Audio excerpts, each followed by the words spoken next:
Olá pessoal, tudo bem? Bom, na nossa aula passada nós falamos sobre coisas que a gente pode fazer e coisas que a gente não pode fazer na redação do Enem, porque vai prejudicar a sua nota ou te eliminar do concurso público, né? Porque o Enem é um concurso. Hoje nós vamos falar de algumas formas que vocês têm para fazer uma boa introdução. Lembrando que eu costumo dizer que a introdução é aquela parte em que fica a primeira impressão. Quando a gente vai fazer um encontro amoroso, a gente sempre acha que no primeiro encontro tem que ir muito bem vestido, tem que ir arrumado, cheiroso, porque aquela primeira impressão vai ficar por muito tempo até você conseguir desfazê-la para bem ou para mal. A sua primeira impressão numa redação é a sua introdução. Então, é na introdução que você vai expor quais são as suas teses, o que você vai falar, o que você vai desenvolver. Então, se a sua primeira impressão for uma impressão muito boa, se você realmente conseguir impactar a banca com aquela introdução, se ela for muito bem feita, você pode ter certeza que os corretores vão olhar com um pouco mais de carinho, com um pouco mais de atenção para o seu desenvolvimento e para a sua conclusão. O contrário também é verdadeiro. Se a sua introdução for muito ruim, o corretor já vai falar assim, caramba, mais uma péssima redação. E o resto da sua redação vai ser olhada dessa forma triste, dessa forma pessimista.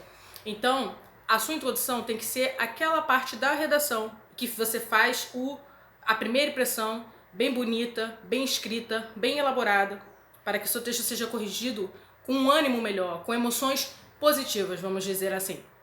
Então, a primeira coisa que você tem que ter em uma redação, uma introdução, é óbvio, é as suas teses, né? As suas teses, né? Porque vamos supor que o assunto seja saúde pública no Brasil.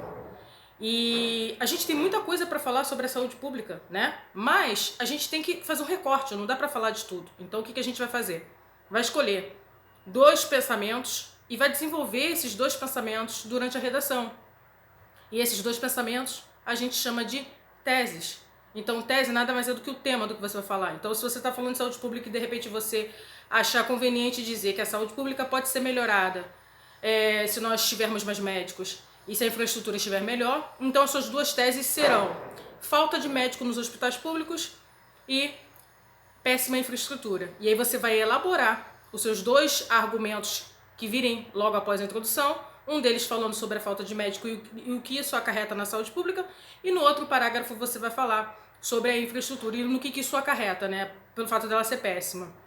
E aí, como é que a banca sabe que é sobre isso que você vai falar? Porque você vai citar isso lá na introdução. Então você vai fazer a sua introdução e vai fechar a sua introdução com essas 2 ideias, dizendo mais ou menos assim, por essas questões, depois de você já ter falado alguma coisa, por essas questões que precisamos abordar ou precisaremos abordar 2 problemas básicos da saúde pública brasileira: a falta de médicos e a péssima infraestrutura dos hospitais públicos. E aí você fecha a sua introdução assim e começa o desenvolvimento. E aí a banca já sabe que você vai falar sobre isso no seu desenvolvimento. Ela não vai precisar ficar procurando o que você vai falar. Então, o primeiro ponto para se fazer uma boa introdução é não se esqueça das suas teses. Esquecer teses é significado, é igual a perder pontos de bobeira. Não perca pontos de bobeira. Já deixe explícito para a banca aquilo que você vai falar no decorrer da sua redação.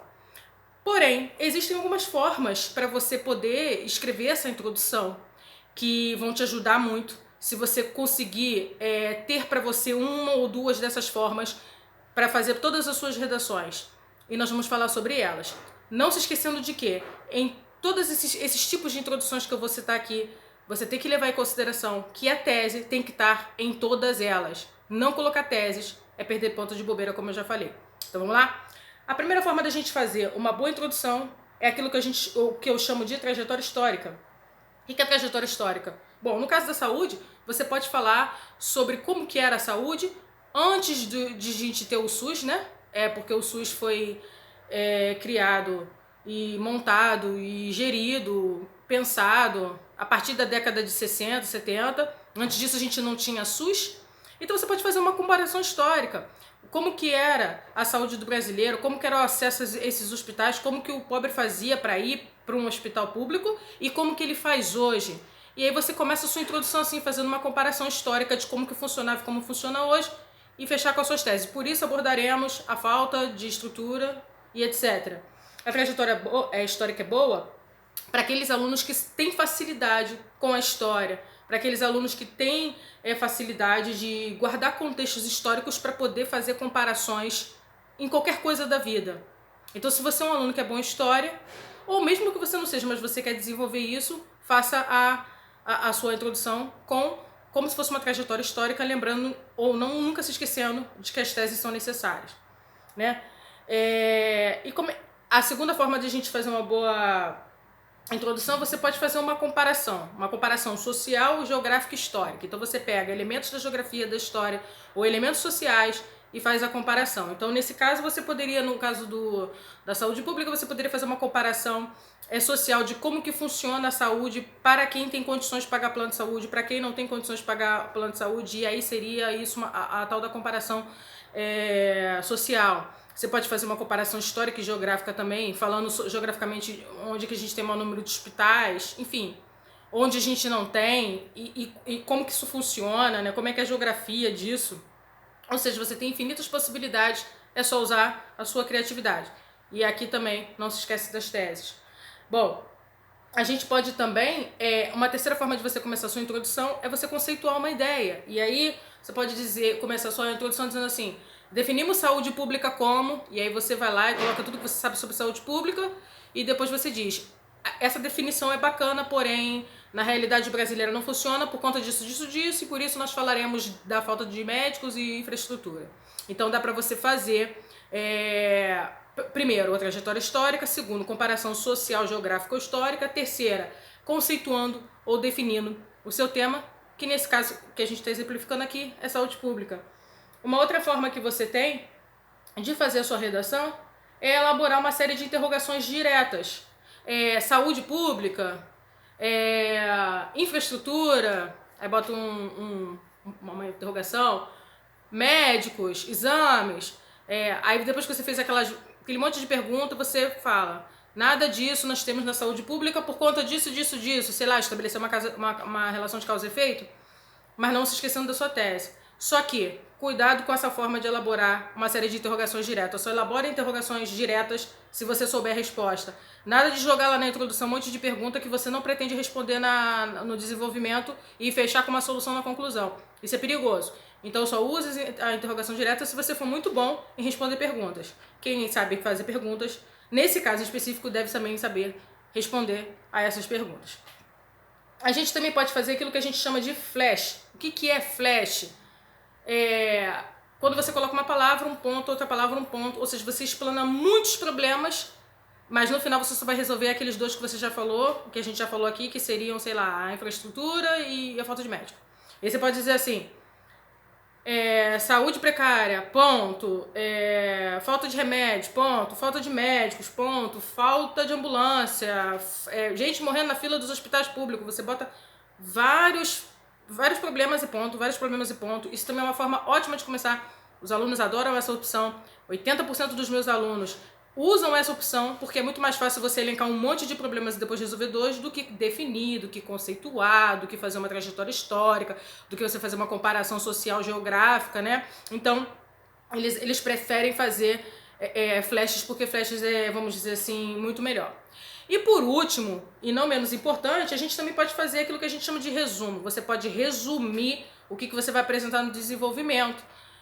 Mas para você fazer esse tipo de resumo, né, dizendo o que você vai discutir lá em cima, você tem que tomar todo o cuidado do mundo para não repetir o que você falou na introdução lá no desenvolvimento. Então, se você não for bom em resumos explicativos, não use essa última.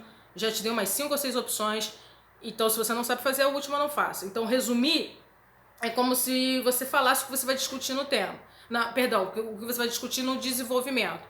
A saúde pública brasileira, um exemplo, a saúde pública brasileira não funciona bem porque nós temos médicos qualificados, mas que não trabalham no público por conta do salário baixíssimo. Nós temos infraestrutura hospitalar, porém falta medicamentos, falta material básico, falta isso, falta aquilo. Você faz um resumo e aí fecha, claro, com a tese, por isso abordaremos isso e isso. E aí lá no desenvolvimento você faz um desenvolvimento bem legal para poder falar sobre aquilo que você resumiu lá em cima. Então aqui eu dei para você algumas formas que você tem para fazer uma boa a introdução, e em todas elas você não pode se esquecer de colocar sua tese, porque a tese é altamente importante. Lembrando que, dependendo de como você coloca essa tese, ou se você não coloca, você pode perder de 80 a 100 pontos no Enem, e de 80 a 100 pontos no Enem não é brincadeira. Se você já estava disputando medicina, você já não está mais disputando medicina. Então, atente-se para isso, faça uma boa introdução, não esquece das suas teses. Caraca, ela é chata, ela repete o tempo inteiro e não esquece. Não esquece, é a parte mais importante da sua introdução. Use mais ou menos uma ou duas dessas que você sentir afinidade para fazer todas as suas redações. Não tenha um critério único. Ah, eu vou fazer todas as minhas redações com trajetória histórica. Não faça isso, porque, por exemplo, se o tema que cair lá no Enem for um tema super atual e que a gente ainda não tem uma história passada dele, acabou, você não consegue mais fazer a redação. Você entra em desespero, não faz a introdução bem, não faz o desenvolvimento bem, e sai de lá triste a beça porque ficou 1 ano treinando redação comigo, mas depois não conseguiu fazer uma boa redação. Então separa, para alguns temas eu vou fazer trajetória histórica, para outras eu vou fazer flash, ou se você é um aluno que gosta de fazer comparação, para umas eu vou fazer comparação social, para outras eu vou fazer flash. Então sempre guarde uma ou duas como trunfo na sua manga para você poder fazer as suas introduções. Bom, eu espero que você tenha entendido a nossa aula de introdução, mas também se não entendeu algum ponto específico, você sabe como me encontrar, pois você é meu aluno. Muito obrigada e bons estudos!